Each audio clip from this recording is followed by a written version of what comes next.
just really scared. I just hope the wind doesn't change.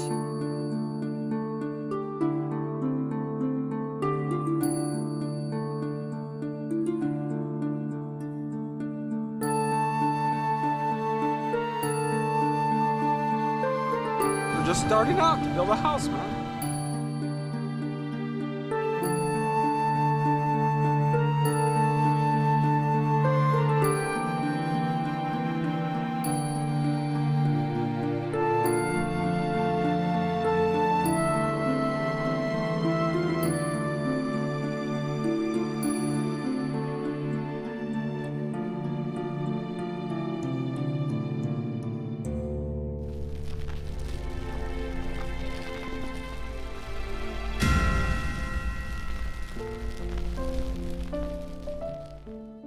Hello, I'm Augie Gio, Fire Chief of the San Miguel Fire Protection District.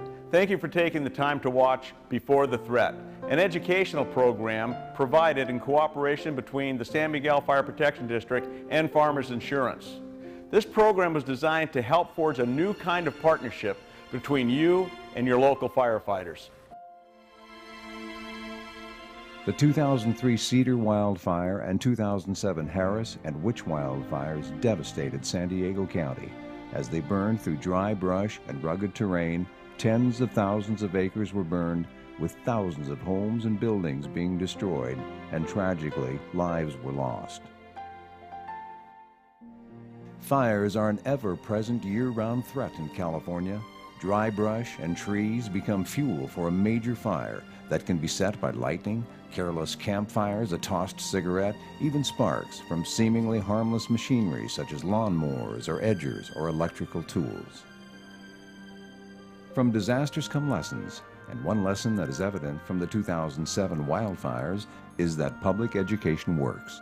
Property owners who knew how to protect their homes in the event of a fire had a much better chance of having a home to return to after the fires were contained and put down. That is because the San Miguel Fire Department had a far greater opportunity to fight for the homes that were prepared and ready.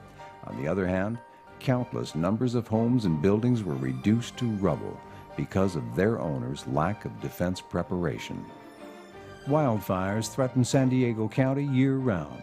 As a result, homeowners who are interested and properly educated about what they can do to help combat wildfires around their homes, and if they do those things, they will provide a huge assist to reducing property loss, minimizing injuries, and in fact saving lives of both themselves and other residents, and the firefighters who are in the trenches. The probability of wildfires in the San Diego area is not if, it is simply when. Now, the purpose of this DVD is to provide information that will empower San Diego County residents to be ready for that time. So please watch and listen carefully so that you can do your part to reduce the chances for a new fire disaster. Let's all make sure that history does not repeat itself. What can you do before the fire? One of the first things firefighters need is defensible space, which is an area that is not likely to burn. You might call this Fire 101. Check your terrain. Here's what one Spring Valley couple is doing to protect their property. We saw the property and we thought about fires, and we just decided that we could handle it, that we'd do whatever was needed to clean it up and make it fire safe. Yeah. Yep. Well, thank you for having me up here today, and I'm really glad you're deciding to clean up your property and get it fire safe. It looks like you've got a lot of work to do here. It's real important to have that defensible space around your home, so any dry, dead vegetation, within 50 feet of your home should be removed. And then for the next 100 feet, you can kind of just weed out some of the dead and leave some of the native vegetation, but have it sparse and don't give it a path to come up and ignite your home. Fire prevention isn't limited to your home's exterior. You can lessen the chance of your home being destroyed by installing smoke detectors in every room, and be sure to regularly change their batteries. Many new homes have sprinkler systems and carbon monoxide detectors. And while a fire extinguisher is certainly no match for a wildfire, it can sure help in the home and possibly stop a fire while it's small before it gets out of hand. Be sure to keep portable electric fans and heaters away from furniture, and also install an automatic shutoff valve for your gas line. We consider this house to be a safe house because of all the clearing and the internal fire suppression, the box eaves, and the vegetation around the property is drought tolerant, so it's full of water. There's not any fuel really per se to create flying embers and more heat. Heat is really the problem. Even the trees are away from the house. Preparation for a wildfire can begin as early as knowing what some of the hazards might be when you're shopping for a home. We've already covered what to do to create a defensible space and some of the important aspects of making your home safe.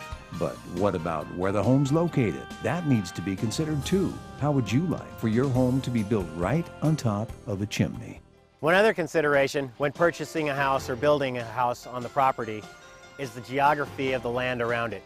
For example, behind me here, we have a classic example of a chimney or a draw, where the land goes upward, forming a draw or a drainage that leads up to those structures at the top of the hill. The problem with this is if fire ignites at the bottom of this drainage, it will rapidly spread in a V pattern up both sides of this drainage, igniting all the fuel as it goes. As it does so, it'll preheat by conduction and convection the heat up the canyon, and it will preheat the structures, particularly the eaves, or in this instance, you have wooden fences on both structures on either side of that drainage at the top of the hill. Those wooden fences are also connected to the structure. Once those fences ignite, as you can see, there's plenty of fuel to do that. It will burn along the fence and catch the structures on fire.